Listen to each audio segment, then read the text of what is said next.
decided to engage in things.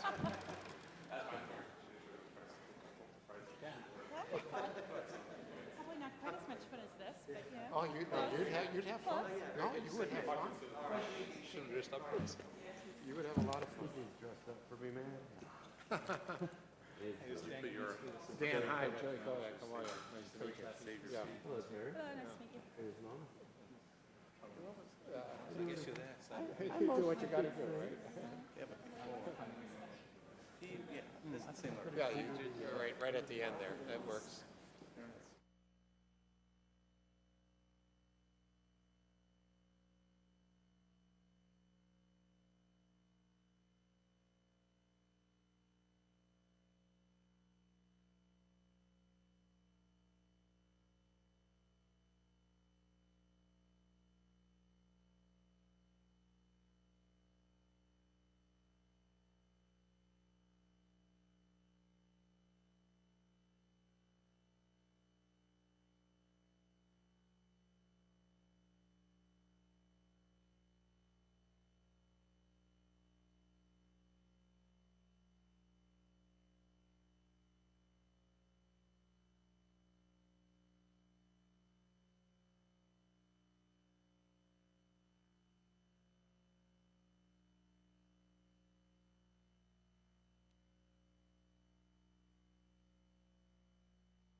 cybersecurity policies and structures of our government. Already we have heard a push and pull going on behind the scenes and increasingly in public about some of the thorniest questions that that panel will consider. Today we will offer some advice. This committee will have the jurisdiction to implement the policies that are recommended by the President, and notwithstanding the activities in some other committees, which we welcome, the jurisdiction for these matters will be here in the Telecommunications Subcommittee and in the Energy and Commerce Committee. We will hear from a brilliant set of witnesses, but we will not hear from someone from the administration, for some reasons obvious and some reasons not so. The obvious reason is I don't think they know yet what their policies will be, so asking them to testify on them might be premature, but also we wanted by design to have a conversation here among interested parties in the community that would allow us to inform our reactions to the administration's proposals that will be forthcoming. In fact, cybersecurity is not a singular problem. It is at least three. There are, of course, the issues of personal security, issues of spam and nuisance, but also identity theft and the like. This is also an issue of critical infrastructure and protecting it, the economic security of our country, and frankly, the increasingly interconnected economies of all of the countries of the world. And of course, this is a national security issue, an issue that has been seemingly increasingly brought to the public's attention with stories that fill up the newspapers on everything from fighter jet plans being stolen to Chinese-based spying on Tibet and so many other countries. We have heard just about a story a day. We will endeavor to ask and answer some of the big questions that the President is going to be wrestling with. How do we respond to or mitigate or work around or generally respond to the inherent paradox that is the Internet? It's openness. It's openness to innovation, it's openness to democratization, but also it's openness to mischief and mischief makers, and often things worse than mischief. For the most part, Congress has been wise in resisting the temptation for heavy-handed intervention, and that has served the Internet well and has served our country well. We also have to ask the question that has been dominating the discussions at the White House: who should be in charge of combating the mischief maker, the con artists, or the terrorists? Not only what agency of government, but whether or not it should be government at all, and if so, what relationship between government and the private sector. With government, of course, you often get the inevitable heavy-handedness and secrecy, but you do get strong centralized action when it's needed. With the private sector, you get entrepreneurship, creativity, but you do also get silos of self-interest that don't always make for a vigorous system-wide defense. One thing is sure: this cancer can't be exorcised with a rusty axe. We need to use a scalpel. Third, we have to ask the questions: are we destined to constantly fight the last war when it comes to cybersecurity? Is the cycle of discovery, warning, insulation inevitable? Conficker gave us an interesting and good example of this. Tiffany of my staff put together for a timeline of the Conficker virus, and here's what she wrote. On December 29, 2008, Conficker B is first detected. Conficker A updates itself to Conficker B. February 20, 2009, Conficker C is discovered. Conficker B updates itself to Conficker C. March 4th, Conficker D is discovered. Conficker C updates itself to Conficker D. April 7, 2009, Conficker E is discovered. Conficker D updates itself to Conficker E. Conficker E downloads scareware and spyware onto computers. It deletes automatic updates of security systems and prompts a fake need to update one's computer. And when individuals buy the software protection Conficker E offers, the computer downloads spyware onto the computer. This is a dynamic that clearly does not lend itself very well to discovering the problem, addressing the problem, moving on to the next problem. Maybe cat and mouse is our only option. Maybe, though, we don't need a military type approach, but more approach that we in government use at, say, NIH or the Food and Drug Administration, where government helps to augment creative solutions, help with some of the R&D, and then let the private sector go off and implement them. And then, of course, there are the more provocative questions that we might not have time to touch on today, such as John Markoff in the New York Times asking the question, do we need a new Internet altogether? Or the provocative title of Jonathan Zittrain's great book, The Future of the Internet and How We Stop It. The witnesses we have before us will offer us an opportunity to answer some, but not all of these questions. This is a conversation that inevitably has to take place not only here in Congress, but in the businesses around the Internet, in the coffee shops and parlors of people's personal experiences, and of course, over at the White House. Now it's my honor to introduce the witnesses we have before us today.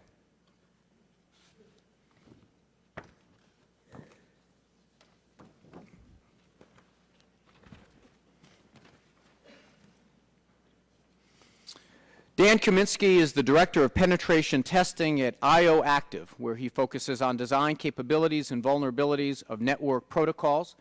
He is probably most famous for having discovered a fundamental flaw in the domain name system, or DNS, that would have allowed him to reassign web addresses, take over banking sites, or disrupt the flow of data over the Internet.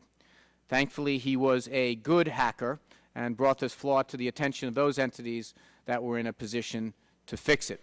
Dan Kaminsky, you are our first witness. You're recognized for 5 minutes. I know you've presented some testimony already, so feel free to summarize as you see as appropriate.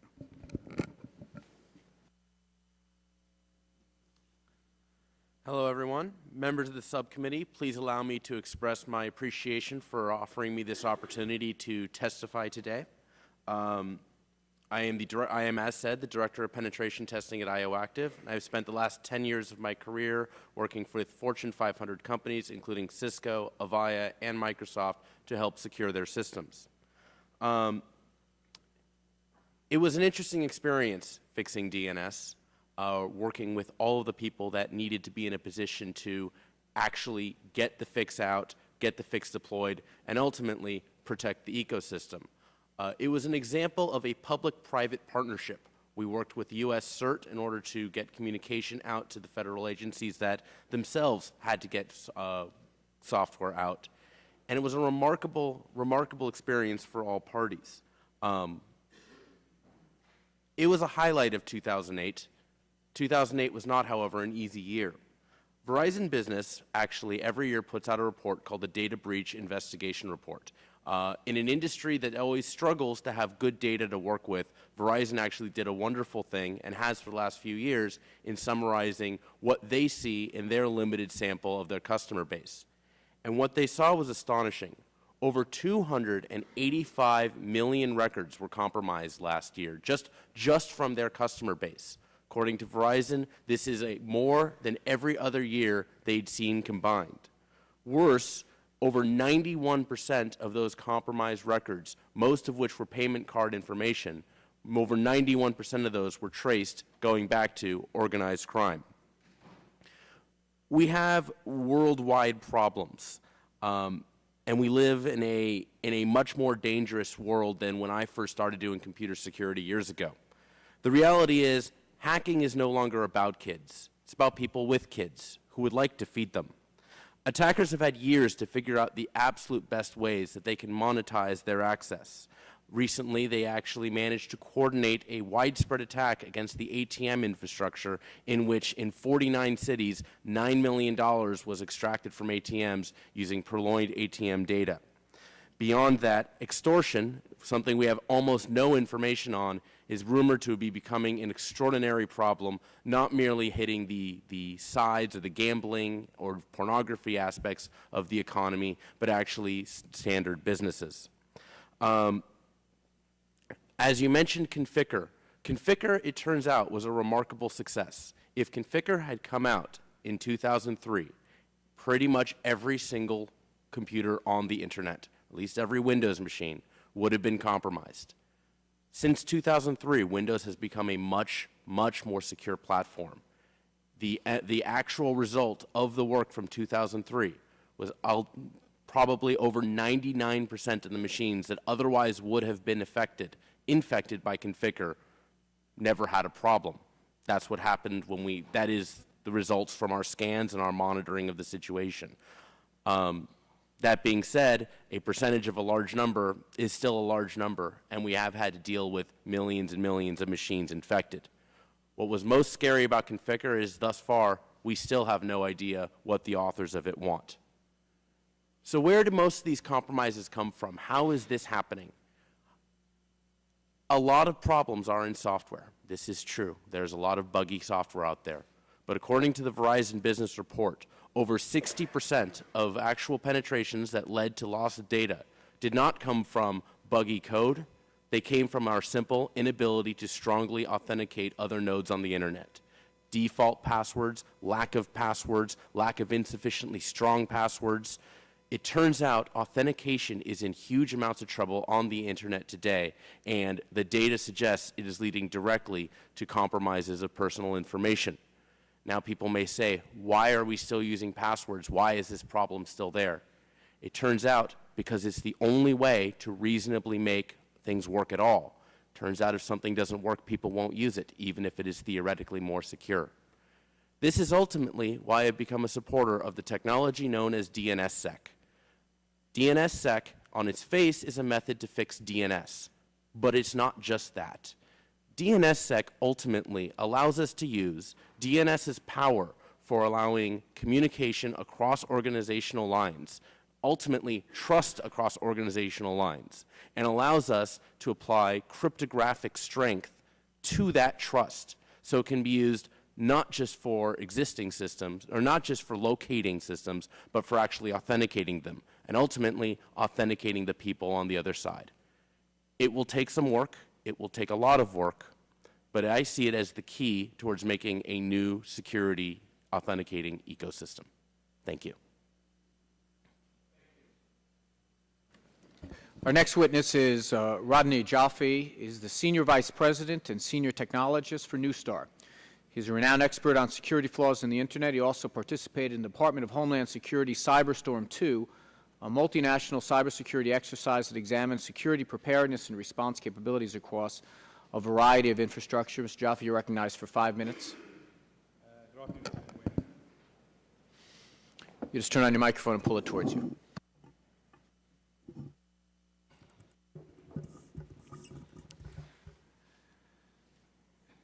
I'm as you'd said, the Senior Vice President and Senior Technologist for Neustar. Neustar provides innovative services that enable trusted communication across networks, applications, enterprises around the world. A major portion of that is involvement with directories. I joined Neustar in 2006 when UltraDNS, which was a company that I founded, was acquired by Neustar. DNS is the core directory that really routes traffic on the internet. Every one of us uses it all the time. Any computing machine makes use of DNS. The technology itself basically deals with the fact that as humans, we recognize we're able to use words. Computers understand numbers, in this particular case, IP addresses, and they require the IP addresses to be able to move traffic or to be able to get you from one site to another. The DNS, simply put, is the directory that converts names to numbers and vice versa. So for example, if I wanted to go to www.house.gov, I'd put that into an internet browser, and the DNS would convert that to the IP address 204.141.87.18, and the computing device is then able to get you to the house server, and the screen appears on your computer. So Neustar also provides the core directory service for the .biz and the .us top-level domains, as well as 17 other top-level domains, including a number of other country codes. So for example, we provide the service for Canada.ca, for the United Kingdom, and for Japan. We also provided the directory service for anyone attempting to reach many of the Fortune 500 or the E2000 sites. So in all, we serve about 4,000 corporations and government departments around the world, and about 15 million domain names. I really appreciate you inviting me to speak about the particular threats, and I appreciate the fact that the committee has actually taken an interest. Probably the oldest reason for internet attacks is that of ego or bragging. There are three real reasons. The perpetrators behind those kinds of attacks are generally young and immature, and their intent on showing the prowess with computer programming, with little or no regard for the damage that they cause in their attacks. The second, the most common category, is for financial gain. In this case, the attacks are committed by individuals as well as organized gangs of criminals. They include large spam email that you'd mentioned, the interception and illegal use of computer data, which you'd also mentioned, most commonly bank data and credit card data, extortion schemes, which have been around for quite a while, and distributed denial of service attacks. In DDoS, or distributed denial of service attacks, botnets, which are large groups of thousands, hundreds of thousands, and sometimes millions of machines, all working together that have been previously infected, will be used and rented by criminals in the underground, not only for themselves, but they rent them out. It's business. The criminal then commands the botnet to try and reach a specific site. The result is that a website, for example, is hit by millions of packets at the same time in an attempt to overwhelm the site and take it down. Frequently, it's successful. While an important thing to note here is that it would require fewer than 10,000 strategically located compromised machines with some reasonable knowledge to disable a sizable portion of the US internet. Doesn't take many machines. Generally, though, the botnets involve hundreds of thousands because the people who build these botnets have no real cost. They're using our resources, and botnets are built almost automatically. In fact, we've seen notes where kids go off to school, come back from school, and have a look at how many bots they've added to their botnet while they've been at school. We've actually seen discussion in the underground about that. Another lesser known but very dangerous kind of malicious behavior exists in cyberspace, which is known as DNS cache poisoning. This is something that Dan had discovered, as you know, last year. Thanks to Dan, we're a lot safer than we were. But effectively what happens with DNS cache poisoning is that your ISP's caching servers are poisoned.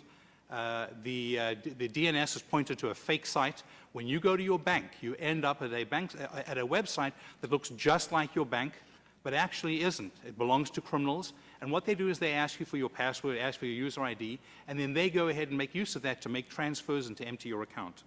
The third category to talk about is cyber terrorism, which really relates to generally nation-state issues. Over the last 2 years, there have been at least 3 public attacks, reportedly nation-state. We know that one of them probably is. Countries you will recognize, Estonia, Georgia, and Kyrgyzstan. And additionally, the Wall Street Journal reported on April 8th of this year that, as you had mentioned, critical infrastructure facilities had been compromised. It's really important to note over here that while most people are unaware of the attacks, these attacks are going on all the time, and our industry is reasonably successful in being able to actually stop some of those attacks before they become public. But the attacks are occurring all of the time. On April 12th, talking about banking stuff, most of this is theoretical. On April 12th, the DNS servers of a major Brazilian ISP, Virtua, were compromised. Their cache was poisoned for the entry of one of the largest banks in Brazil, Bradesco, making use of the kinds of things that Dan had talked about. Users of that bank were redirected to a fake website, and it took about 5 hours before the bank and the ISP were able to realize that, in fact, the entry had been poisoned. The bank was reasonably open in their statement when they said approximately 1% of our customers were affected by this. But that represents almost 150,000 individuals who could possibly have had their accounts compromised during one event. And this is an event in one country over the course of 5 hours. The other event is one that you touched on already, and with your indulgence, I'll perhaps expand a bit more, which is on the Conficker botnet, the Conficker worm. We have an industry group called the Conficker Working Group, an unofficial group that came together in the private sector to deal with a real threat, an immediate threat of Conficker. They've been working around the clock to dismantle the botnet with no real success.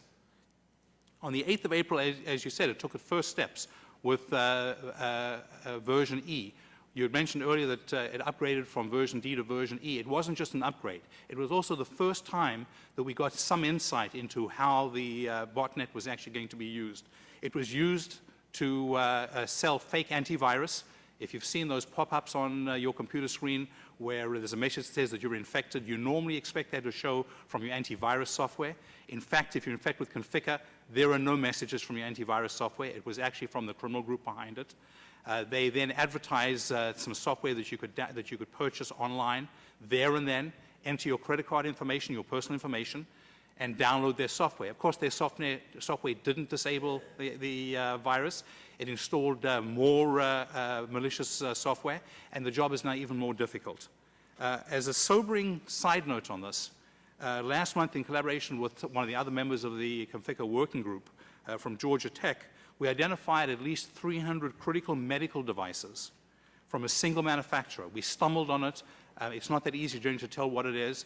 There were at least 300 medical devices that were infected with Conficker.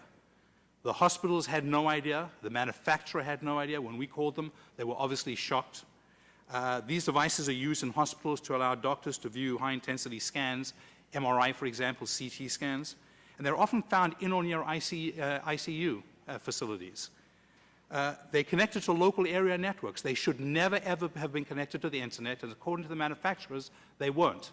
However, they were connected at some stage to the internet because they were infected, and they were checking in with us. The way that we know they're infected is that we run systems that those devices will connect to. Worse, after we'd notified the manufacturer and the hospitals involved, and we're obviously doing our best, the hospitals are around the world, we were told that because of FDA rules that they refer to as 510K regulations, 90 days notice was required before the systems could be modified to remove the infections and the vulnerabilities. In some cases, clearly, there can be a disconnect between government rules, which are meant to protect consumers, and today's cyber threats, which sometimes result in delaying and hindering the ability to fix problems, as in the medical system. So based on my long experience in operating large networks connected to the internet, I think one of the most important areas for Congress to concentrate on is improving the communication both between the public and the private sectors and across those sectors. The Department of Homeland Security operates U.S. CERT, which as part of its mission acts as a liaison between the public and private sectors. It's a start, but in my view, it's woefully understaffed and it's woefully underfunded for the enormous task that's put before it. Ideally, I'd like to see much more focused collaboration, something that Dan had mentioned and I assume that you've heard before. In summary, we face enormous escalating threats from all parts of cyberspace, both to the economy and to the safety and well-being of our citizens. So beyond the normal perennial call for additional resources, we need to concentrate on improving the collaboration between industry and government, between different government departments, and between the U.S. and foreign governments. Mr. Chairman, thank you for the opportunity to address you and the rest of the committee, and I'm happy to answer any questions. Thank you, Mr. Chaffee. Our next witness is Larry Clinton. He's the President and CEO of the Internet Security Alliance, an organization that represents corporate security interests and provides a forum for information sharing on information security issues. Mr. Clinton is also a member of the GAO's experts panel, which will make recommendations to the Obama administration on cybersecurity. Mr. Clinton, welcome. You're recognized for 5 minutes. Thank you, Mr. Chairman. And thank you for inviting us to have this hearing, and we are delighted to participate. Mr. Chairman, virtually our entire economy, our defense system, our culture now depend on electronic communication systems that are extremely vulnerable and under constant attack. The vast majority of these systems are owned and operated by the private sector. Unfortunately, virtually all the economic incentives regarding cybersecurity favor the attackers. Attacks are relatively cheap. The area to defend is virtually limitless. Defense, residing in thousands of separate, although connected systems, is difficult to coordinate and expensive compared to the return on investment. The good news is that we know a great deal about how to prevent and stop these attacks. The bad news is we're just not doing it. The PricewaterhouseCoopers Global Information Security Study of over 1,000 companies found that those that followed the industry best practices could prevent, almost entirely mitigate, the attacks against them. The 2008 Data Breach Investigations Report, previously referred to, studied more than 500 forensic engagements over a 4-year period and concluded that 87% of the breaches could have been avoided if reasonable and identifiable security practices had been followed. Robert Bigman, Chief of Information Assurance for the CIA, has stated publicly that most of the attacks that he sees are not that sophisticated, and 80 to 90% of them could be prevented with due diligence. However, we cannot solve cybersecurity problems by attempting to adapt 19th century models to a 21st century problem. A common theme from some policymakers who are relatively new to the cybersecurity problem tend to say, well, if industry won't do this on their own, we'll just have to regulate them. The Internet Security Alliance believes that such an approach is short-sighted and does not reflect the necessary understanding of the new breed of technologies and created by the Internet. To begin with, federal regulatory mandates are best designed to combat corporate malfeasance, and that's not the problem we're facing with Internet security. Even if Congress were to enact an enlightened statute, it would only have reached to our national borders, and this is an international problem. A set of U.S. regulations would put U.S. industry at a competitive disadvantage in the global marketplace at a time we can least afford it. Specific regulations would likely be too static to the technology, and the threat vectors constantly change, while flexible or conceptual regulations may be too general to have any real effect. Regulations are often subject to political pressure, making minimum standards de facto ceilings, something like what we have with campaign finance. We need a better system, a 21st century system. Fortunately, there are signs that the Obama administration understands the need for a modern approach to cybersecurity that appreciates the economic issues as much as the technical ones. President Obama assigned Melissa Hathaway of the National Security Council to conduct a review of our nation's cybersecurity status. While the report has not been made fully public, Ms. Hathaway did provide a preview a week ago in Silicon Valley. Among the specifics from the report that she did share was acceptance of the principle that, quote, previous attempts to deal with cybersecurity in isolation have failed in no small part because cybersecurity only succeeds in the context of broader economic progress. In particular, Ms. Hathaway specifically cited the need for government to work with the private sector to, quote, improve market incentives. This is a significant departure from the previous administration's view, which was that the market would emerge spontaneously to address these problems. That did not happen. Ms. Hathaway is correct. We need to improve market incentives. Consistent with this view, the Internet Security Alliance asks Congress to consider enacting what we call the Cyber Safety Act. The Cyber Safety Act is an affirmative and contemporary approach to dealing with the 21st century problems of cybersecurity. In brief, we suggest that government's role is not to prescribe mandatory regulation, but rather provide market incentives for the private sector entities to adopt the security practices and standards and technologies that have already been empirically demonstrated to work. There are a wide range of incentives which have already been used in various sectors of the economy, such as insurance, liability protections, procurement, awards programs, SBA loans, etc. All these achieve government goals. What we're suggesting is that these should now be applied to cybersecurity. Government ought to designate a range of public and private sector entities which can serve as a qualifying set for standards and practices. Government ought to then fund research used to evaluate the standards, practices, and technologies developed on an ongoing basis with the sole criteria being their effectiveness. Private sector entities that can demonstrate compliance with the standards and practices would be deemed effective and would qualify for the incentives. What we're attempting to do here through the Cyber Safety Act is to change the economics of cybersecurity by constructing a market that makes private organizations want to continually invest in cybersecurity in their own economic self-interest. Only then can we create the sort of sustainable and evolving system of cybersecurity that we need. The purpose of this system is to defend the national security's interest, and thus it is worth the relatively modest investment that the government would have to make in order to provide the incentives. The present research and the expert testimony shows that by motivating the widespread adoption of the practices that have already been demonstrated to work, the vast majority of the problem we're experiencing can be quickly addressed. However, there is a small but critical 10 to 15% of attacks that will not be addressed in this fashion. My written statement goes into some detail on a number of these problems, including the supply chain, the incongruity with laws that were written in the 1980s to current technology, the need to change the basis for security from protecting the instruments like the computers to protecting the data itself. All of these will require a lot more work than what we're proposing with the Cyber and Safety Act. We look forward to working with the committee both to address the 90% of the problem that's basically low-hanging fruit, as well as the 10% of the problem that's going to require substantial more work. Thank you, Mr. Chairman. Thank you, Mr. Clinton. Our final panelist before we begin questions is Gregory Nojim. He is a senior counsel and director of the Project on Freedom, Security, and Technology at the Center for Democracy and Technology. He's been integral in bringing together broad coalitions from across the political spectrum to limit the threats to privacy and civil liberties posed by government monitoring of the Internet and other communications. Mr. Nojim, you're recognized for 5 minutes. Thank you, Chairman Weiner. It's really a pleasure to testify today on behalf of CDT. Our organization is a nonprofit organization, and we're dedicated to keeping the Internet open, innovative, and free. So it won't surprise you that most of my comments today will focus on the communications infrastructure as opposed to other infrastructure systems, and in particular on the Internet. Cybersecurity policy should distinguish between government systems and systems that are owned and operated by the private sector. Policy toward government systems can be much more prescriptive. It can be much more top-down than policy toward private systems. Congress should also distinguish between the elements of the critical infrastructure operated by the private sector that primarily support free speech and those that do not.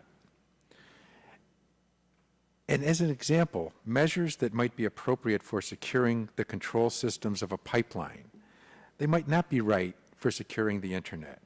It might be wise, for example, to require a particular kind of authentication of a user of an information system that controls a pipeline. But it might not be wise to require that same kind of authentication for a computer user in the privacy of their own home while they're surfing the Internet. The characteristics that have made the Internet successful, openness, decentralization, user control, things that you mentioned in your opening statement, Mr. Chairman, these things can be put at risk if heavy-handed cybersecurity policies are applied to all critical infrastructure.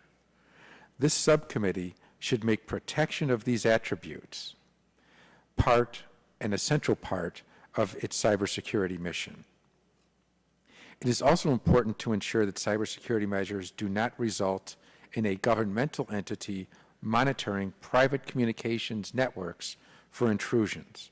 Monitoring these systems is the job of private sector communications providers, and they already do this.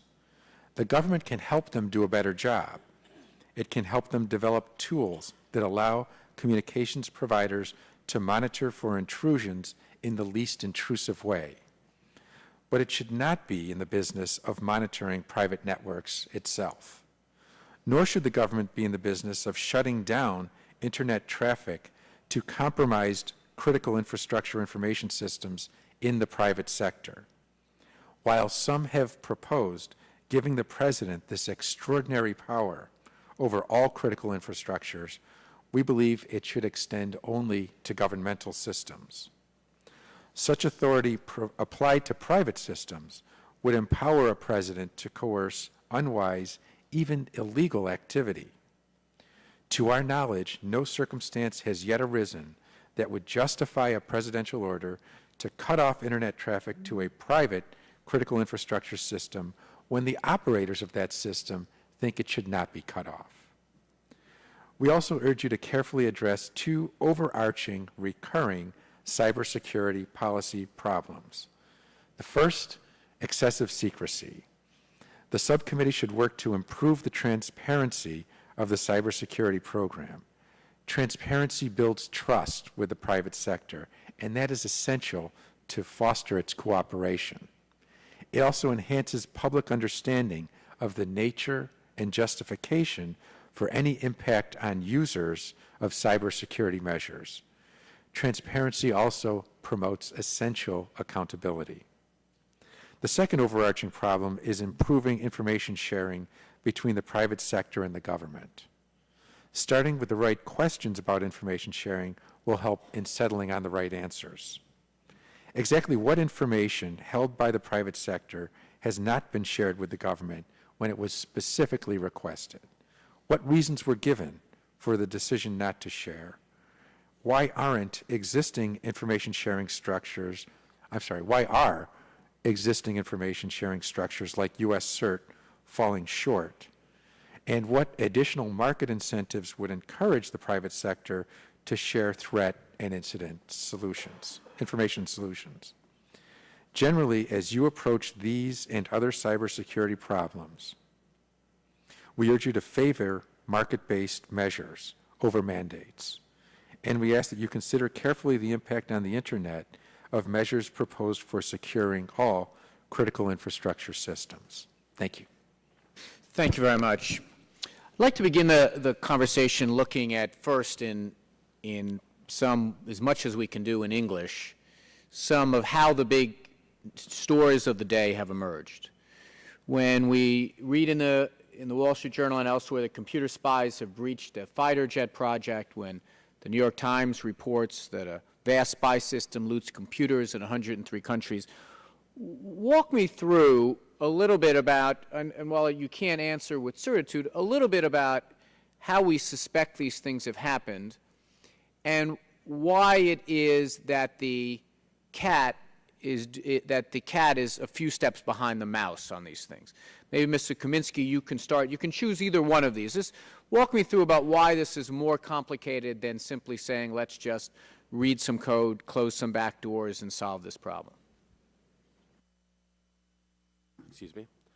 I would say there tend to be two main ways that attackers seem to be getting in. There are more, but I'll go with two. The first way is that the software that is exposed on the web for remote access, remote management, remote just data collection, while operating systems themselves have gotten significantly more secure over the last few years, the actual software that's exposed that drives websites tends to be homegrown and very poorly audited. So a very common technique that attackers use is what's known as SQL injection, where they actually communicate with the web front end and messages are sent to the database back end. And the messages, unfortunately, are insufficiently sanitized or cleaned, and the database is caused to run arbitrary attacker software. That is the most common implementation flaw. The other method is what I referred to earlier in my talk, where I was talking about authentication techniques. According to the Verizon Business Report, over 4 of 10 of the times where they saw an actual compromise occur, they actually found that there was remote management there specifically for third parties, for third-party vendors, using passwords that were either known or could be easily guessed. So we don't have the exact details, or at least I certainly do not have the exact details on how the Joint Strike Fighter data was lost.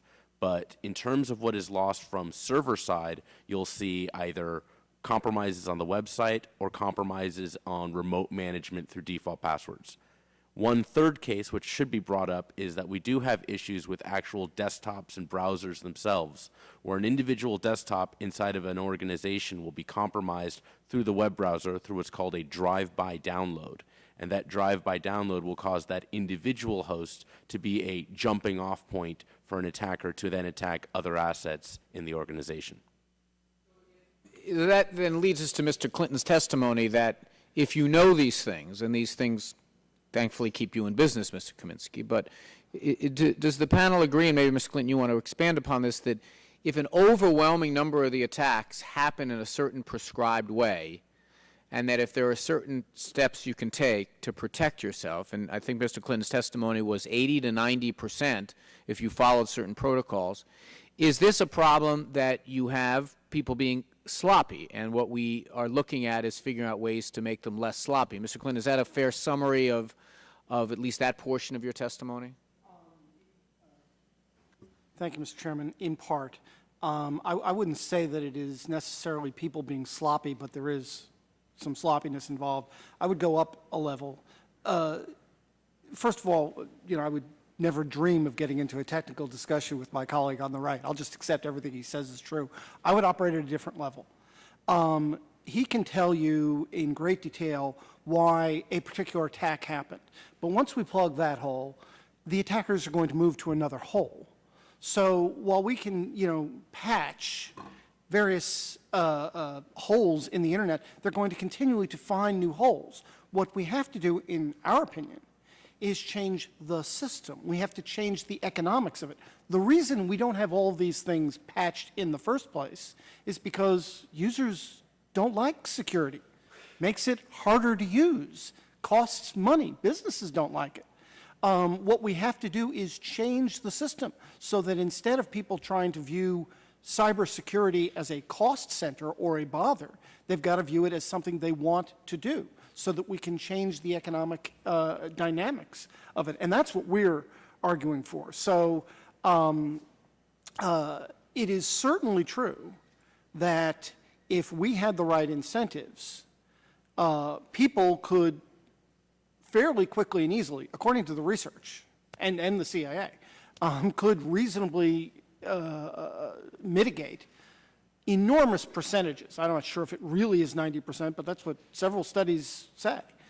If it was 80%, it would be an enormous advantage, and we would have to do this on a continuing basis. Once we put up a system of once we implemented all the best practices that the Verizon study suggests, and we were able to stop this at 80%, we would have to continue to work on that system because the attackers are going to say, okay, they've plugged all those holes, we're going to go after some others. And so we have to do this on an ongoing basis, so the system has to continually grow because the system continually grows and changes. You know, but doesn't this face the conflict then that it's in Google's interest to patch things that attack Google?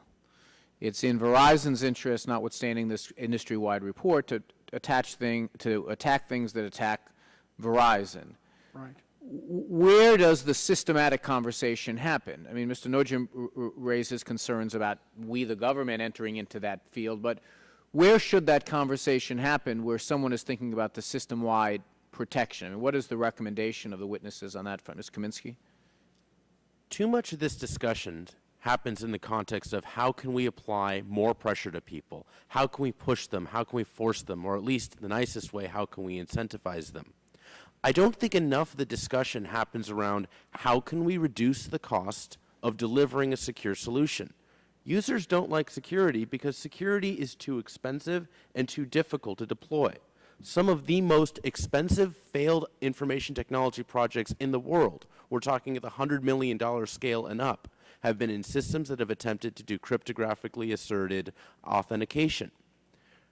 A major role that government can play here is in giving all companies, giving Google, giving Verizon, giving Microsoft, giving us all one shared base that we can start building trust on. The Department of Commerce is doing an enormous amount of painful and thankless work to get DNSSEC to be something that can actually work with a central root of trust. The advantage to this is not just that we fix DNS, it's that we take so much of security technology, which has been a lot of promise and not as much user opting in as we might like, to make this stuff inexpensive enough so that it is actually something that can be deployed. People want security, but they want their systems to work after, and they don't want their costs to explode. DNSSEC can help that. If I could just quickly, Mr. Chairman, and I would agree with what he says, but to get to your broader issue of how do we get everybody to do this, it's because everybody has got to see some sort of benefit to doing it. I mean, the problem that we have is this is a joint system, and the vulnerability is distributed.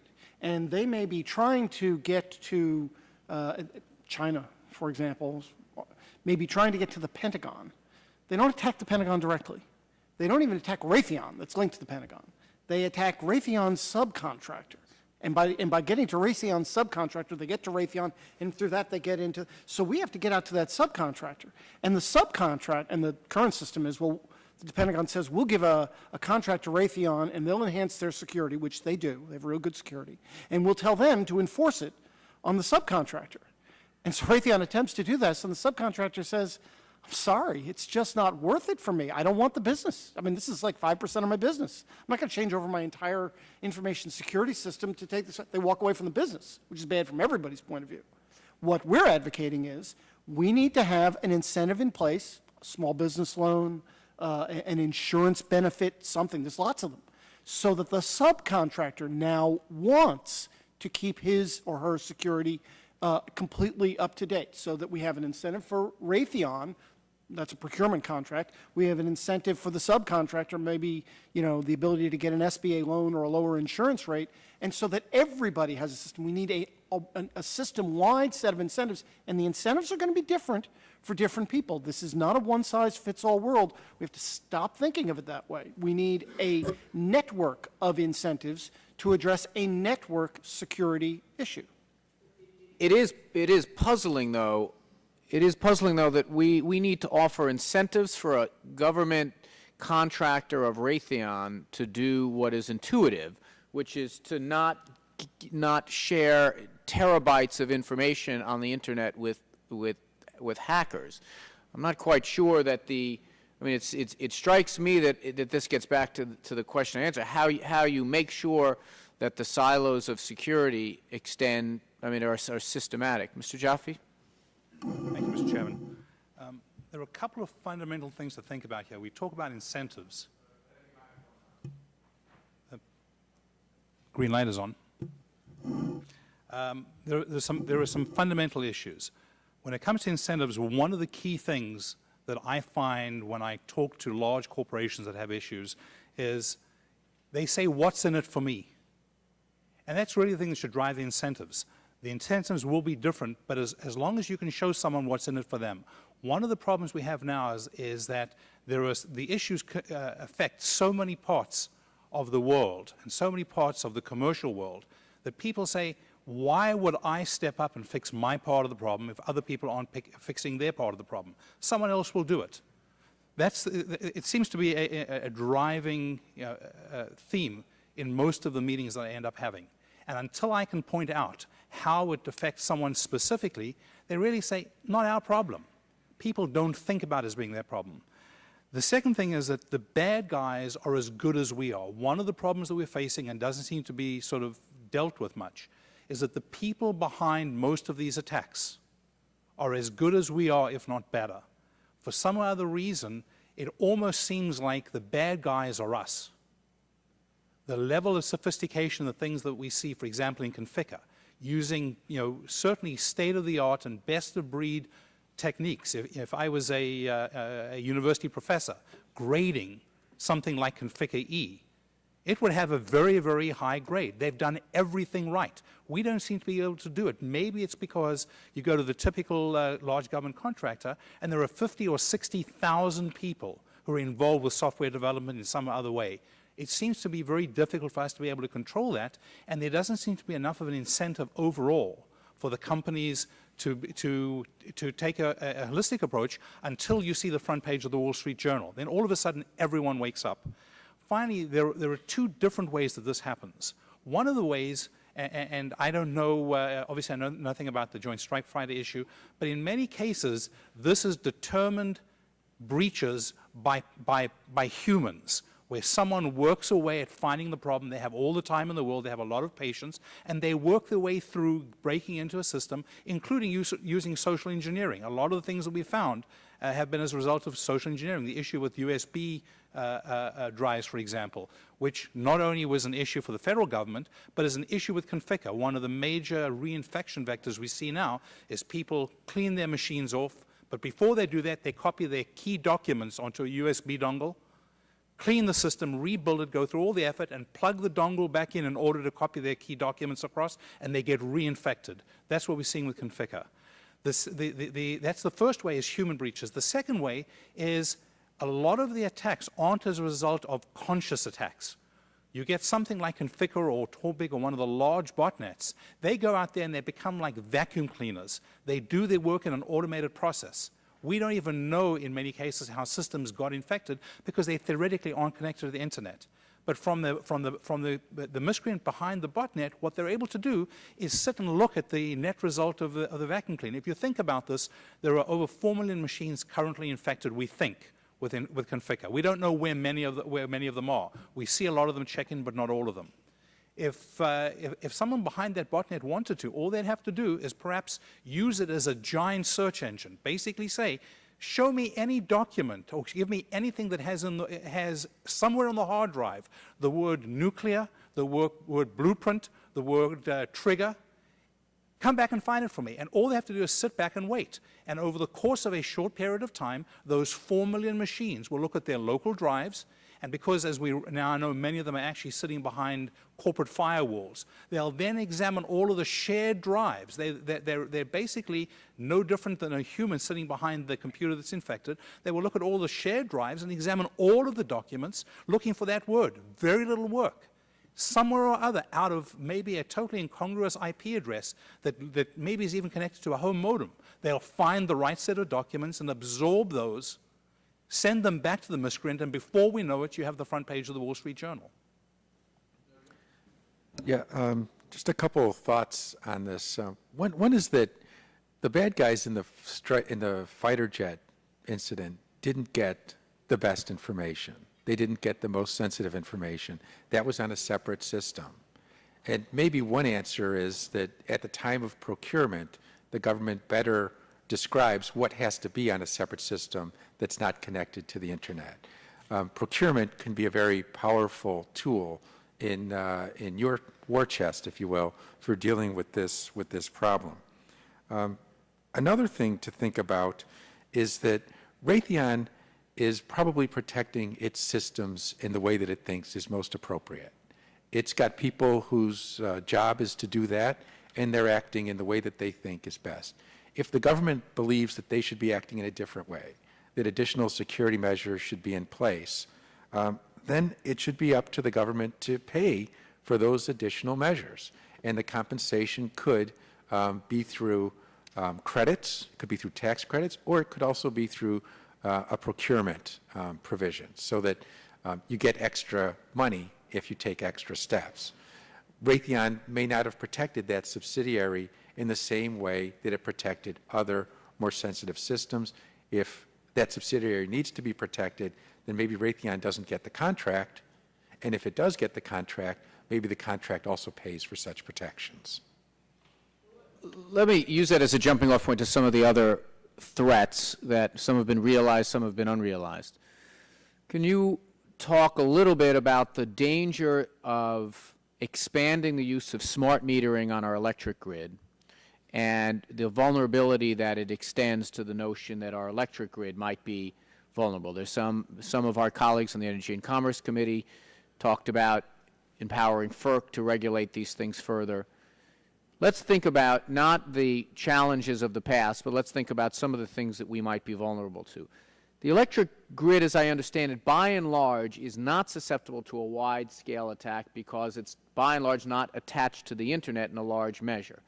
Is it fair that I mean, is it a source of concern to any members of the panel that our energy infrastructure might be susceptible to attack? Mr. Kaminsky? There's an old joke from the NSA, which is that all networks are connected. It's just a matter of how fast. The energy industry is, on the one hand, completely different than the rest of technology, and on the other hand, no different at all.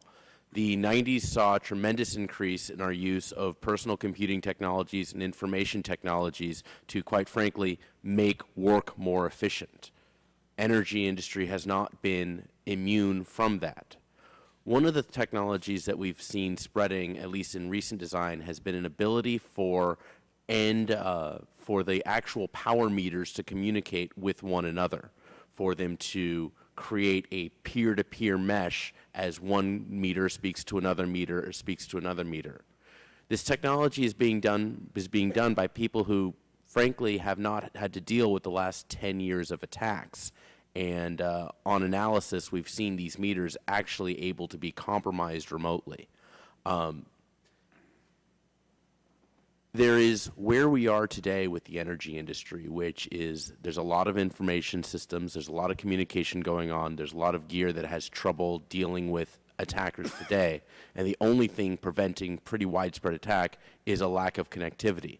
With connectivity growing more and more, that's a temporary solve. The future of widespread meter-to-meter communication, based on the evidence that I've seen thus far, does have me concerned. I would like to see more security for those meters. Are there steps that can be taken, or is the technology of the smart grid too new to have best practices in this field? I think we know how to make secure devices. I don't think that that's the problem. I think the problem is that the devices as they've been made have not been made with that knowledge. So this would be the sort of thing that certification and independent evaluation would improve. And we know how to do it. It's just the devices that have been built thus far, when we actually test them, they tend to fall over. Mr. Jaffe? Thank you, Mr. Chairman. One of the biggest problems that we face is that the Internet was never designed to do the things that it's doing today. There are control systems, there are systems that were never designed to be on the open Internet. But the open Internet, one of the great values is the fact that it allows you to communicate fairly cheaply and fairly easily with other computing devices. Traditionally, we used point-to-point connections. There are home monitoring devices for people who have medical conditions that traditionally made use of a dial-up line and a dial-up modem to communicate back to a doctor's office or to a hospital. And people realized very rapidly that if you made use of the Internet, the existing cable connection or DSL connection, you could have much faster, much more reliable connectivity. And so the devices were moved onto the open Internet without understanding, from a design point of view, that at that point, the security requirements were different. The same thing is happening in the power industry. The power industry devices are being developed by not necessarily people who are in the power industry, but people who are in the computing industry. So they develop devices, and the devices then used by the power industry who are used to a closed network. But by its very nature, those home devices, the smart meters, are going to have to rely on an open Internet. If they made use of the technology that the power industry was used to, which is point-to-point secured connections, or in fact the same techniques that existed in the phone industry, there wouldn't be an issue. But there's a disconnect between them. Perhaps it's an educational issue where you have the wrong groups of people getting the right training. As Dan had mentioned over there, we certainly know that security is an issue, but the people that build the devices, when they first design them, don't think about security first. They think about functionality first. And security is an afterthought. And it really shouldn't be. It should be embedded in the system. You're right, Mr. Clinton. Just briefly, Mr. Chairman, I agree with Mr. Kaminsky and Mr. Jaffe, both with regard to the fact that we can build more secure devices. They will be more expensive. But the point that I want to add is that we also have to operate these systems better. The single biggest vulnerability that we have is not technical at all. It is the insider threat. Depending on which study you read, a third to half of the problems that we have are people on the inside. These are people with keys to the technology. You can have the best technology in the world, the best security in the world, but if you just fired your IT guy and he's put in a back door and he wants to come into your system, he'll do it. And that's 30 to 50% of the problem. So we not only need to have good technology, we need to have incentives for people to want to use the technology. Again, this is a system-wide problem. It involves technology, involves human resources, involves economy, involves legal compliance, a variety of things. It's not going to be fixed when somebody comes up with a new device. I want to talk about a couple more emerging threats, but before I do, I think we should touch on a little bit more the configure. What the state of play today is. It's roughly, well, it's exactly 1 month from that April 1st, the day configure was supposed to bite. There have been some things that have happened since then.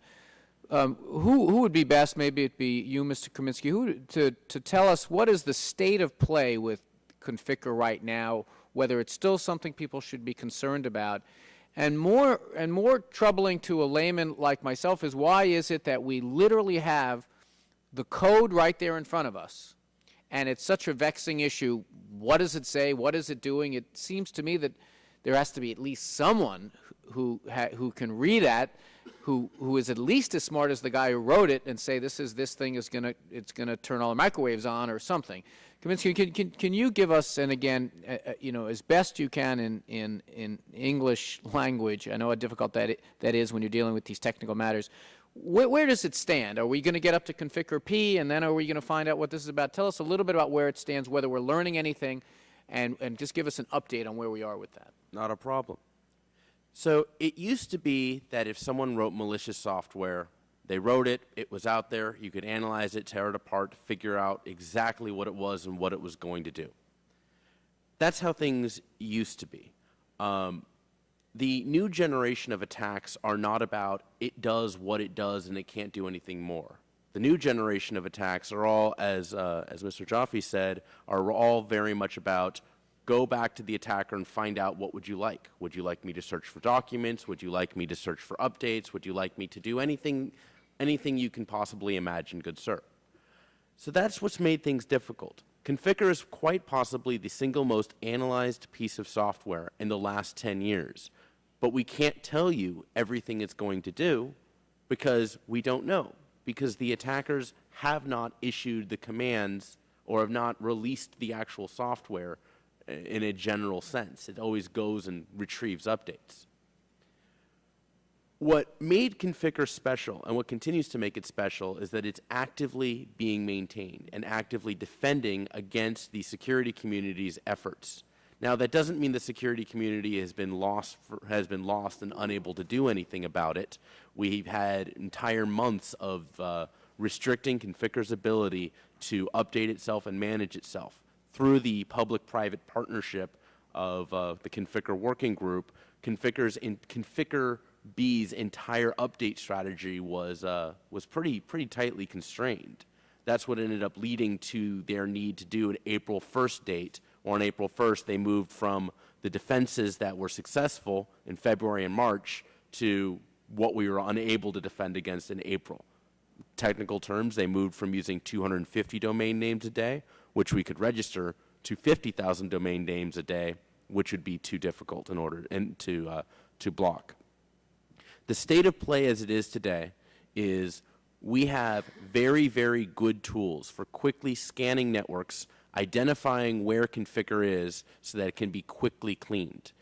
It wasn't, in order to actually get rid of Configure, it was never, at least in my perspective, about how do we pressure people into doing it, because pressure will only go so far. It was how do we make it less expensive, less difficult, less time intensive to actually find this on networks. Since a little bit before April 1st, we have had fantastic tools for sweeping networks to find this. Now it's just a matter of people running those tools and cleaning it off their networks. There are still a few million nodes, but it's going down every day. You said that Configure had the ability to go from 250 to 50,000 with an order. Can it keep ahead of you by, or are you now closing more doors than it's opening as it goes day by day? I know Mr. Jaffe would like to talk, so I'll yield time to him in a second, but I will say that I don't think we will be able to stop the Configure authors from sending updates. I do, however, think we will always be able to detect Configure infected hosts. The Configure authors are doing a lot to try to defend themselves from being found and caught.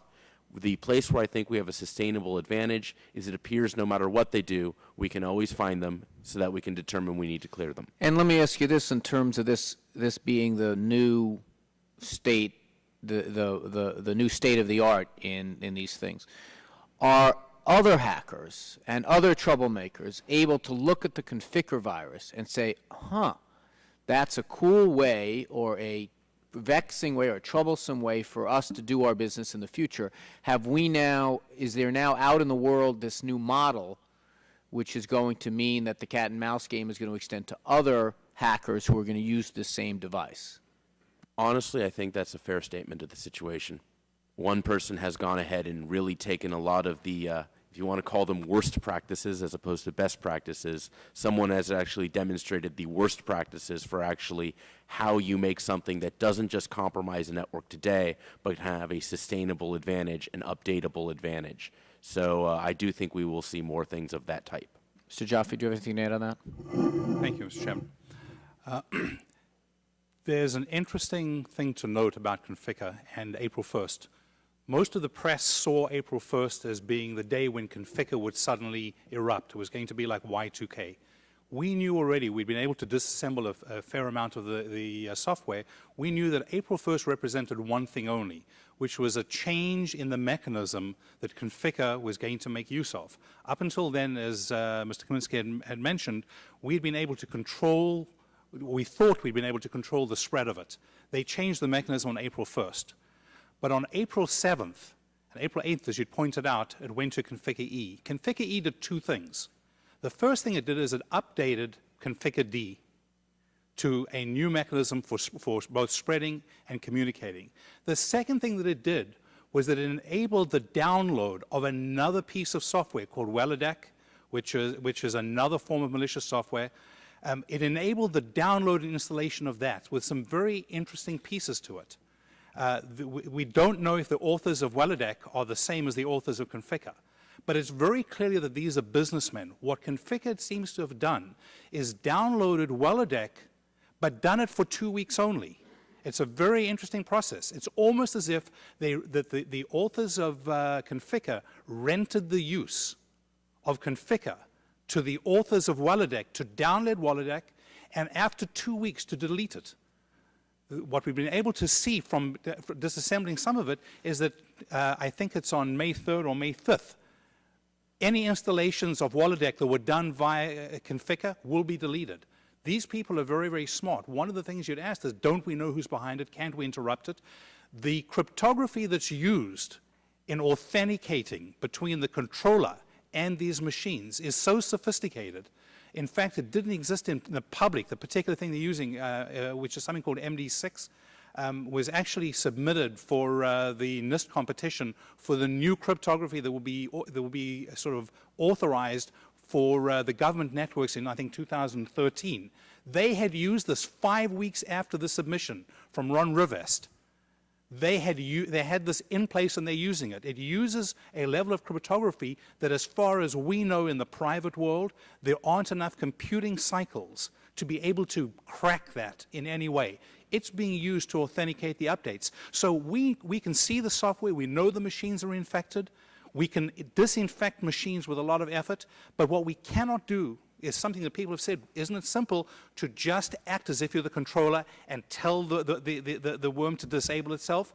The worm doesn't listen to us because we don't have the right signature. We don't have that crypto capability. They're doing a much better job with cryptography than we are. So is could it be, or is this is detective work, but is one of the emerging theories that what Configure is a delivery device for, or a distribution device for other spammers or hackers or malware deliveries? You know, like, we'll rent it to you. There's a great moving vehicle.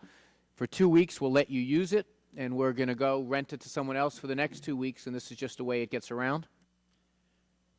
It's all about monetization. It's about what can they do to make money from their millions and millions of infected nodes. In this case, they have made money by renting it to other people who have their own strategies. The one thing I'd really like the committee to be aware of is there's no reason what Configure does to one company is the same thing it does to another company. There's no reason what Configure does to one computer is going to be the same as what it does to another. It's an operating system. It pretty much is. It's a remote control mechanism, and you can make an individual host, one host, do one thing, another one do another. Right. If that's the best way you can make money, that go right ahead. Let me just, Mr. Nojer, we're going to go into your wheelhouse in a moment, deciding who should crack down on this. But I just want to touch on two more potential, horrors of the future, if not the present. One is the proliferation of mobile computing devices, cellular devices, wireless devices. Is there a reason why we haven't seen, and maybe we have, but not in the same highly publicized way, the wide-scale hacking of those devices, those that we're all more dependent on? More computing is now going there, more of the communications is now going to handheld devices. Is this the next frontier of cyber warfare? Has it already is the cybersecurity threats already begun there? Are there reasons why it's less able to do because the technology is not as sophisticated as a network? To tell me if there's reason to believe that could be a vulnerability of the future. So, mobile phones have become operating systems. They are actually quite a bit more complex than the computers we were using back in the 90s. The reason we have not seen attacks against them in a significant count thus far is not because they're more secure. Any engineer who's actually taken a look has, I don't want to say run away screaming, but has certainly found themselves concerned. The bad guys figure things out, but not immediately. We are basically enjoying something of a time lag in between when there's awareness of there being a problem and when the attackers have built up the expertise to be able to exploit it. This will change. This will change over the years, mainly because at the end of the day, all the things that we've managed to really clean up in operating systems and really fix up there, not all of them have made it into the mobile phones at this time. That's just the reality of things. And Mr. Clinton, do you see the sense of the infrastructure limitations and the infrastructure vulnerabilities have been addressed? I guess one reason that we'd be easier to protect is there's a finite number of wireless carriers with a finite number of technological pinch points. Is it seem like the industry on the wireless side has taken these best practices and have done what you describe as the need that 80 to 90% of the attacks can be protected if you make best practices? I don't really, I really don't know if I could say that about the wireless industry, although, generally the major carriers do a really pretty good job. The core problem, though, as I understand, not to delve too much into areas that Mr. Jaffe and Mr. Kaminsky probably can do better than I am, is that the internet, as either Mr. Jaffe or Mr. Kaminsky said in their opening statement, is really inherently insecure. I mean, the core protocols that the internet was built on were built 35 years ago. Nobody was thinking of security. They're pretty much completely insecure at their core, which is why we have a patch system to solve these problems. And so long as we're using these core protocols, which are basically the same protocols that we're now using on the mobile systems, they're going to be insecure too. And the only thing that I would add here is I think we need to be careful by focusing just on kind of the high-profile issues like Conficker. I mean, I do a lot of speeches on this, and I'll sometimes go out and I'll find people say, I used to hear a lot about the stuff you guys do. There was this Love Bug, and there was Blaster, and I don't hear much about those things anymore, Conficker notwithstanding. I guess you guys solved that. And of course, it's not the case at all. We've simply moved largely from an era 5 years ago, where the hackers were focused on large-scale public demonstrations of their ability, to an era where we're now really focused on designer malware, and the goal is not to show what you can do, it's to steal money. So, we're really not sure how much stuff is really out there. Well, a lot of the problem with extortion is people are simply buying silence. So I would caution against just thinking, well, if we can solve Conficker kind of things, we've solved this. I think it's harder than that. I just wanted to clarify, there's at least one platform that has really been, one mobile platform which has been paranoid for years and years. I can say this because I know the guys. The BlackBerry Research in Motion people have actually really worked for as long as I've known them to build a secure mobile platform. So at least in that case, I can say people have looked at it and their stuff's pretty good.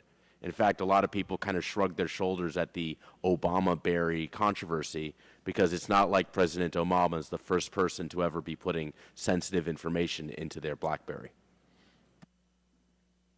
Do you have anything to add? No, Mr. Chairman. Mr. Kaminsky, you don't do any consulting work for BlackBerry, do you?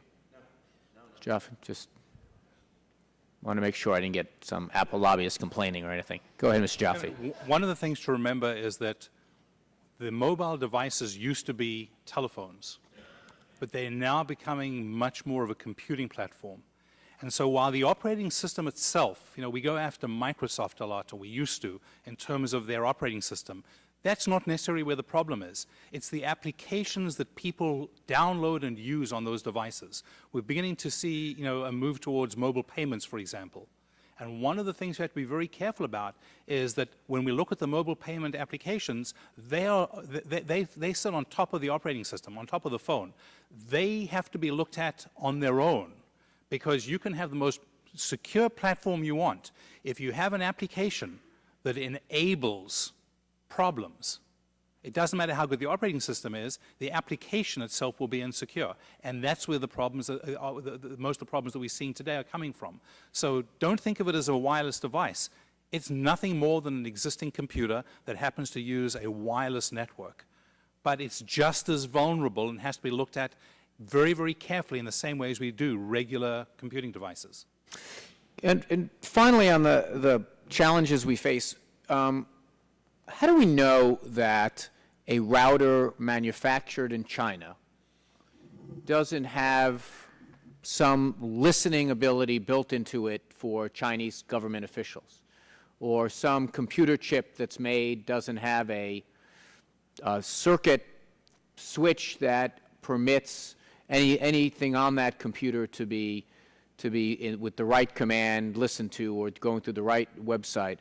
How do we know that it's not, that hacking in is not the issue, that building in might not be the issue?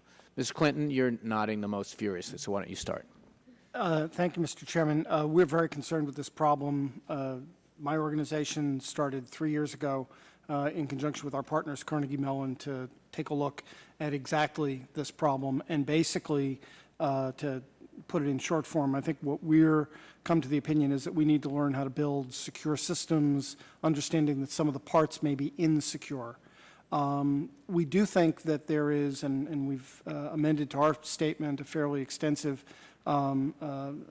additional piece of work that we did with Carnegie Mellon and Scott Borg at the Cyber Consequences Unit to move towards developing a framework so that we can put in an extended system of protections so that we can secure the IT supply chain, which is inherently globalized, is going to stay inherently globalized, and is going to be built in part by people who we don't know. They don't have a social security system in India.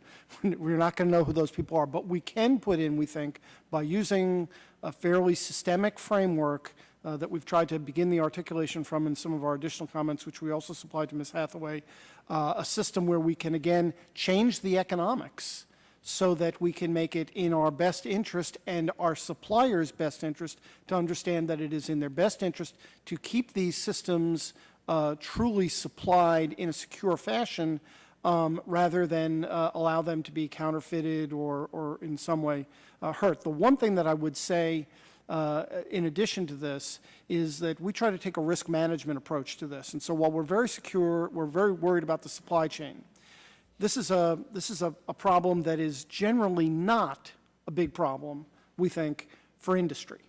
And the reason is it's usually easier and less costly if you're going to attack Bank of America to attack it through software or one of these traditional hacks. It's much harder and more difficult to do it through a supply chain attack by putting something in a computer. However, from the government's perspective, this is an extremely serious problem, because if a weapon system could be infected through a manufactured attack, you can't detect it, you don't get rid of it when the software is there, and the chances, I mean, it is absolutely possible to put in a backdoor or a Trojan horse, a logic bomb that will stay there and not be activated until we launch a weapon system, and then the weapon system could either not work or turn around and go against us. So it's a very serious problem. And if you're a nation state and you're thinking of weapons of mass destruction, then a supply chain attack could become very attractive to you, much more attractive to you than if you're just trying to steal credit card information. Let me just pick up on something that you said. It's easier to do it not on the supply chain. If you're a nation, if you're China and you have a lot of manufacturing going on within your boundaries, and you have the ability to manipulate branch managers or whatnot. Could it also, though, be a source for our counter efforts? I mean, we have one thing we have that the rest of the world envies is we have the technological expertise. We have a lot of the companies that manufacture these parts are within our walls. A lot of the chip manufacturers are U.S.-based companies. Why couldn't we install things on these chips to make them, if we want to throw a switch, as we tiptoe into Mr. Nojib's areas of expertise, why don't we install a switch that goes into these routers that lets us shut them down should they fall into the hands of Iran or a foreign power? I mean, it seems to me that it might actually be in the interest of the Chinese to be doing it to us and the interest of us to be doing it to the Chinese, no? Well, on the weapon system front, as I say, I think this is a real big problem. On the, in terms of more of the economic sort of stuff that we've been discussing here, the personal identifiable information sort of thing, one of the things that is a good thing about the globalized economy is that it's frankly not in China's interest to have lack of confidence on the internet or to undermine the American economy. They're big investors in the American economy. So it's probably not so much in their interest to do that. But as I say, if you think of it in a military sense, I would not be shocked to hear that we have people who are thinking about doing it offensively from our point of view. And certainly the expectation is that some of our opponents are thinking about doing it from their point of view. And that's why this kind of framework that we've suggested in our written testimony is something that really needs to be developed a lot more. Well, can I ask you, Mr. Kaminsky, is if I were to manufacture a router that had a piece of code or something built into it, and you had enough time to look at it, would you find it? It would be difficult. The reality is attacks at the level where the actual hardware has been corrupted in the first place are very, very difficult to find. The researchers that Mr. Clinton spoke about earlier at Carnegie Mellon University have done some preliminary work to attempting to detect these actual backdoors, but at the level where it's baked into the circuitry, it's actually very difficult to find. What is not difficult, however, is if you're the one doing the baking, you can pretty much make hardware that no matter what software is run on top, you can ultimately get an exploit into that operating system. So whatever operating system, whatever software, if you control the underlying hardware, you control the underlying logic, you can make a backdoor, you will control that system. And although it is true that we have a lot of very creative companies in the United States, the reality is a lot of the development of both hardware and indeed secure software happens outside of the United States, China, India, Taiwan, and so on. That's just the reality of the market as it is today. Well, that sounds like a pretty frightening conclusion. So let's start to end the conversation today with talking about the conflict that is going on now within the Obama White House about who should be in charge of this and what they should do. It seems to me, Mr. Nojim, that there does seem to be sufficient risk that we do want to give the tools to government to be able to, if the risk grows too big, too fast, to a critical infrastructure, to our country, to a weapon system that might be used against us, there needs to be some check on the basic ethos of the Internet being a completely democratized, fairly loose-knit organization. Now, some have taken that argument to the extension of saying, all right, the supervisory/governing agency that should be at the top of the organizational chart in cybersecurity should be an intelligence or defense agency. What do you say? We don't think that's the right approach, and there are a few reasons for that. And the agency that we're talking about is the National Security Agency for the most part. NSA has a role, I think, in protecting classified government systems, military systems. But it's not necessarily the case, and it probably isn't the case, that the NSA would be the best entity to protect a private system that's not in the classified realm, it's not in the defense realm. And let me illustrate it this way. If if I'm Mr. Kaminsky and I'm working for Microsoft, I might know my systems better than anyone else would know them. And the fact that the NSA has experience in penetrating other systems of foreign countries abroad doesn't necessarily make it the best entity to protect systems. And also the NSA, it wears two hats, and those different roles tug in opposite directions in the cybersecurity area. One, it's charged with breaking the codes of foreign governments and penetrating their systems, finding vulnerabilities. But if it was given a lead role in cybersecurity over private systems, that role would conflict. That role would conflict with the need to patch up systems that are being used in the United States. And sometimes it's exactly the same system. So if NSA finds a vulnerability abroad... Meaning you wouldn't want to tip off a foreign power that you've spotted this weakness because that also might exist in our own? Is that what you're implying, that they might keep that under their hat? I'm saying that because they wear these two hats of finding the vulnerabilities and then wanting to plug vulnerabilities in the same software that's on our systems, I think that's a very difficult thing for them to handle, and that it probably makes them an inappropriate leader. And I should add that the head of the NSA at the RSA conference just a couple weeks ago said, we don't want this lead role. We don't want to be doing that. Yeah, I think there was some element of kabuki dance going on there. No, I'm not, The rest of the panelists, I mean, this is the big, I think we all have now understood it, that one of the reasons that this 60-day review is dragged on, and one of the reasons that we haven't, I don't think there's been an appointment of a chief technology officer yet. I think one of the reasons is that they are legitimately hung up on this. Anyone that can offer them some advice? Is there a need to have all of these disparate agencies that deal with cybersecurity? Is there a need to have them under one umbrella? Is that overstated? Is that our desire to have things be neat and tidy?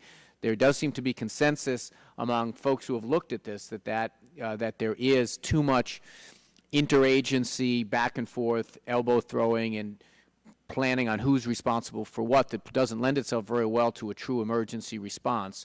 Do you have any advice to offer the President? Mr. Clinton?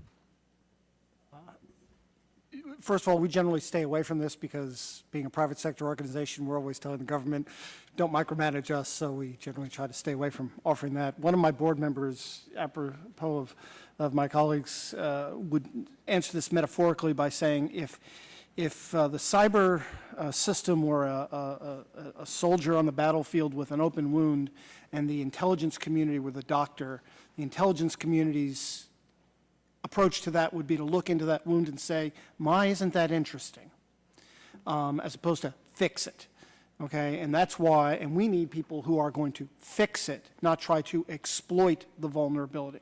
The one piece of advice that we would offer to the administration is, regardless of whether you locate this person at the Department of Commerce, such as the Senate bill would suggest, or DHS, where it supposedly is now, or NSA, or whatever, the important thing is not so much where it sits, but that you do have an individual or an organization anyway, it could be a group of individuals, who have actual control over this from the government's perspective. That person needs to have budgetary authority, that person needs to have the ability to oversee the other organizations. It can't be just kind of a figurehead position.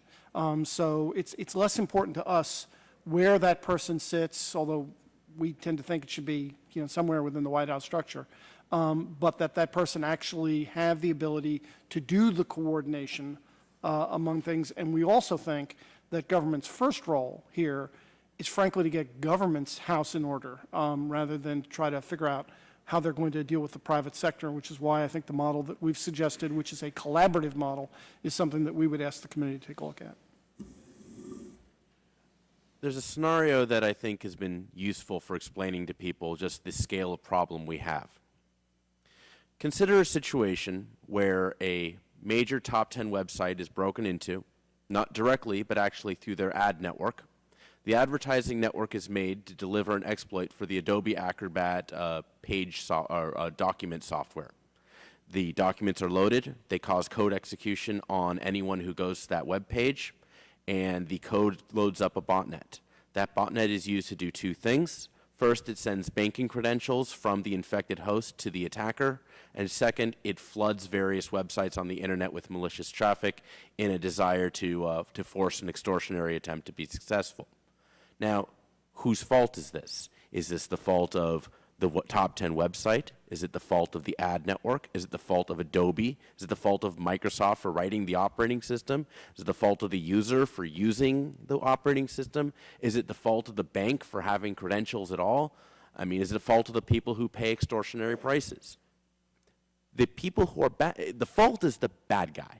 The bad guy caused this, and everybody else has a natural alliance against that bad guy. The problems that we are trying to solve are smeared across company boundaries, are smeared across individual boundaries, and indeed are smeared across the public-private boundary. I agree with what's been said earlier. I don't think I'm qualified to know who or where there should be authority. But there actually does need to be a coordinating authority across all of these disparate actors to guide the public partnership towards actually fixing the scale of problems we face today. Thank you, Mr. Chairman. From my point of view, I, like Dan, come from the geek side of the house, and we don't play in politics, and we're down in the trenches. But I think what's really important is the only way we're going to solve this is by, first of all, acknowledging that there is an issue, which is exactly what the White House has done with the various the 60-day review process, the other hearings that have been heard here on the Hill, and this hearing. The fact that we're having this, this kind of hearing, is sort of remarkable to us in the technical world. 8, 9 years ago, this kind of thing none of us would ever have been seen up here unless we were involved in something else. So it's really important that, first of all, there are hearings about it, that we acknowledge there's a problem, and acknowledge that every one of us has a part to play in it. Private industry, the government. At the end of the day, I guess someone has to make a decision when there's a problem.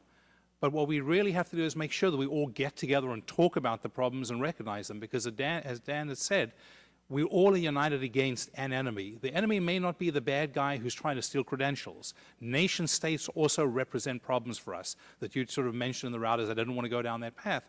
But nation state threats are just as large and maybe just as damaging, if not more damaging. There are some organizations that don't care about the financial impact or being able to download the plans for the Joint Strike Fighter. They want to actually seek the complete overturn and maybe the complete destruction of the United States, and that matters as well.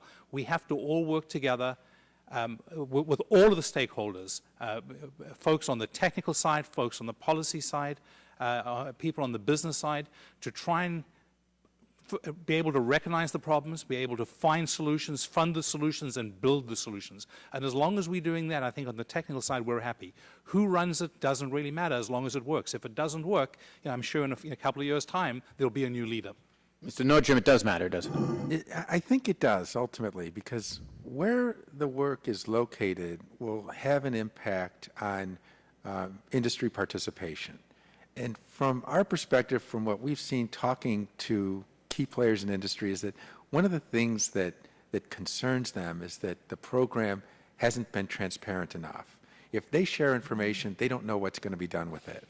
They don't know where it goes next. They don't know how it'll be used. And so there's this natural tendency to hold back, to think about, well, what happens next? Where the program is located, where the operations are located, impacts on transparency. And so far, transparency has really been lacking. From our view, from our perspective, it makes sense to have a coordinating body at the White House to do some policy work, to set budgets, to do that kind of high-level thinking about this. But operations, they need to be at a lower level, I think. And DHS is a natural place for a lot of this work.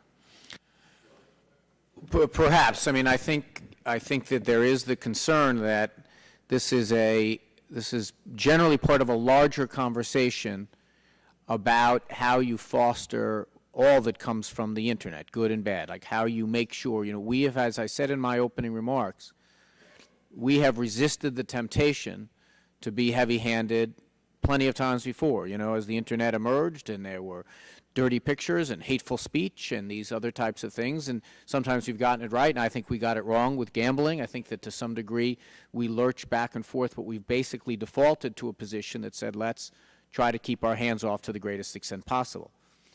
I think the vulnerability, and one of the things that my colleagues and I are wrestling with, is that you want to keep the hands off and you don't want to create a situation where you give too much authority to an agency who's used to collecting information, not used to disseminating it. But you do want to have a situation where we acknowledge that this does represent a bona fide national security threat.